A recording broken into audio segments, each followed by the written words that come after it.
ಮೇ 3ನೇ ತಾರೀಕು ನಡೆದಿದ್ದ ನೀಟ್ ಪರೀಕ್ಷೆ ರದ್ದು. ರಾಷ್ಟ್ರೀಯ ಪರೀಕ್ಷಾ ಸಂಸ್ಥೆಯಿಂದ ಆದೇಶ. ಪೇಪರ್ ಲೀಕ್ ಆರೋಪದ ಹಿನ್ನೆಲೆಯಲ್ಲಿ ಪರೀಕ್ಷೆ ರದ್ದು.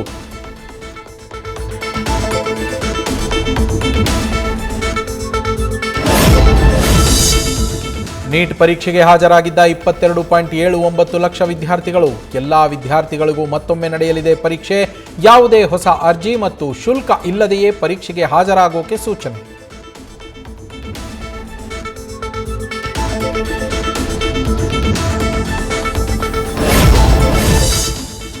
ರಾಜಸ್ಥಾನದ ಸೀಕರ್ನಲ್ಲಿ ಗೆಸ್ ಪೇಪರ್ನಲ್ಲಿದ್ದ ಪ್ರಶ್ನೆಗಳೇ ಮೂಲ ಪ್ರಶ್ನೆ ಪತ್ರಿಕೆಯಲ್ಲೂ ಇದ್ವು. 720 ಅಂಕಗಳ ಪೈಕಿ 600 ಅಂಕಗಳಿಗಾಗುವಷ್ಟು 140 ಪ್ರಶ್ನೆಗಳು ಲೀಕ್. ಪರೀಕ್ಷೆಗೆ 2-3 ದಿನ ಮೊದಲೇ ಕೈ ಬರಹದಲ್ಲಿ ಹರಿದಾಡಿದ್ದ ಪ್ರಶ್ನೆಗಳು.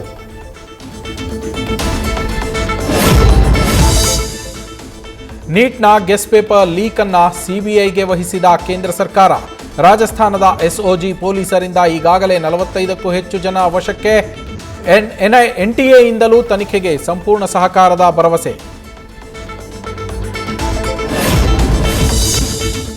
ಮರುಪರೀಕ್ಷೆ ತಕ್ಷಣ ಆಗಬೇಕು, ಸಮಯ ವ್ಯರ್ಥ ಆಗಬಾರದು. ಪ್ರಶ್ನೆ ಪತ್ರಿಕೆ ಸೋರಿಕೆ ಮಾಡಿದವರ ಮೇಲೆ ಕಠಿಣ ಕ್ರಮವಾಗಬೇಕು. ಮಾಜಿ ಉನ್ನತ ಶಿಕ್ಷಣ ಸಚಿವ ಡಾಕ್ಟರ್ ಸಿಎನ್ ಅಶ್ವತ್ಥನಾರಾಯಣ ಆಗ್ರಹ.